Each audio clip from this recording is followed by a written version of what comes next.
किसी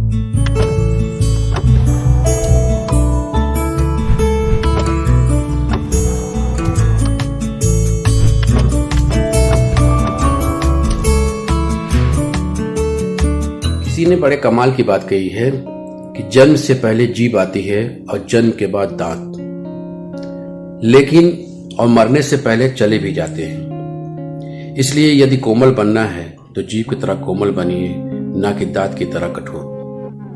तो नमस्ते, सत श्री अकाल, सलाम। मैं हूं जमीर। चलिए मैं आपको आज एक नई स्टोरी के साथ आया हूं और एक नई लाइन के साथ आपको सुनाता हूं एक कहानी।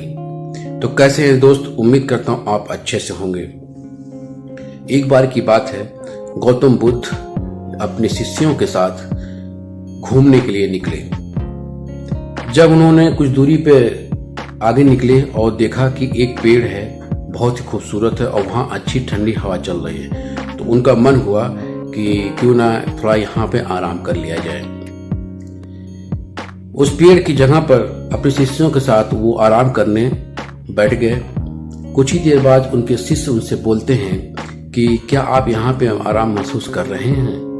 तो उन्होंने कहा, हाँ मैं यहाँ पे आराम महसूस कर रहा हूँ। शिष्यों ने कहा, मैं आपसे एक प्रश्न करना चाहता हूँ। तो गौतम बुद्ध ने कहा कि ठीक है, करो। शिष्य ने प्रश्न किया कि मैंने आज तक अपने जीवन में एक बात नहीं समझ पाई कि दुख होता क्या है। तो गौतम बुद्ध ने कहा कि ठीक है, मैं इस प्रश्न का उत्तर देता हूं। एक बार एक सेठ जी थे। सेठ जी बहुत बड़े व्यापारी थे और वो एक शहर से दूसरे शहर में व्यापार करने के लिए जाते थे। सेठ जी एक बार गए व्यापार करने के लिए, कुछ सामान खरीदा। तो रास्ते में उन्हें एक बहुत ही खूबसूरत सामान मिला, सजावट का, कोई गमला सा कुछ भी। तो वो उन्होंने उसको खरीद लिया, बहुत कीमती था। और उसके बाद वो वापस घर लेकर आए। घर ले आए, एक नौकर उनके पास था, बहुत वफादार था।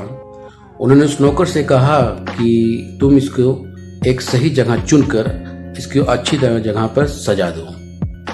नौकर ने उसको लिया और सजा दिया और इत्मीनान से फिर सेठ जी चले गए सोने के लिए। तभी होता क्या है कि दूसरे दिन जब नौकर सफाई कर रहा होता है तो उसी टाइम उसकी गलती से वो सजावट का सामान टूट जाता है। और सेठ जी फिर जब आते हैं और देखते हैं तो बहुत ही गुस्सा आता है और मन ही मन वो बहुत गुस्सा करते हैं। लेकिन वो करे भी तो क्या, वो नौकर को डांट नहीं सकते थे क्योंकि नौकर बहुत ही वफादार था। उन्होंने सोचा एक छोटी सी गलती के लिए मैं इस नौकर को क्यों डांटूं, लेकिन मन ही मन में बहुत ही गुस्सा आ रहा था, मगर वो करे तो क्या करें। शाम हो गई। रात में जब वो सोने के लिए निकले तो नींद नहीं आ रही है, इस करवट उस करवट उनका लगा हुआ है। सोच रहे हैं कि मैं इतनी कीमती सामान लेकर आया और वो टूट गया।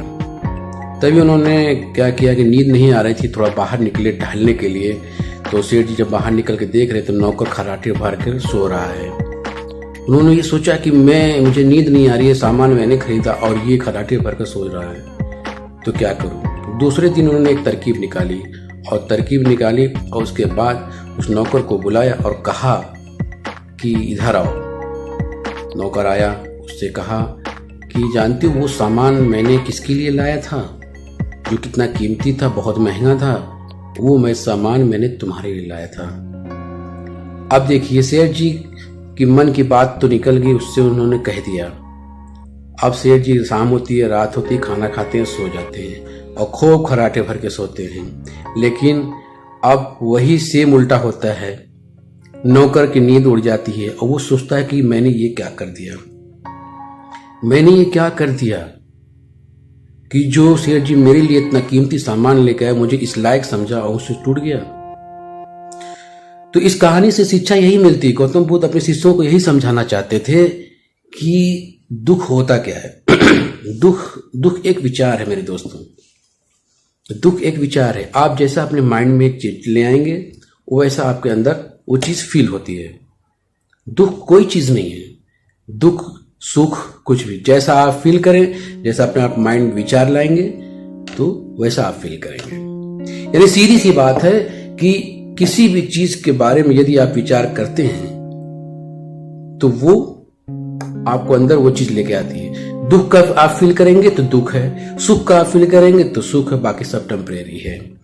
तो आज के लिए बस इतना ही। कैसी लगी आज की कहानी कमेंट बॉक्स में बताएं। तो आज के लिए बस इतना। शेयर करें please please please, support me. Love you, bye bye.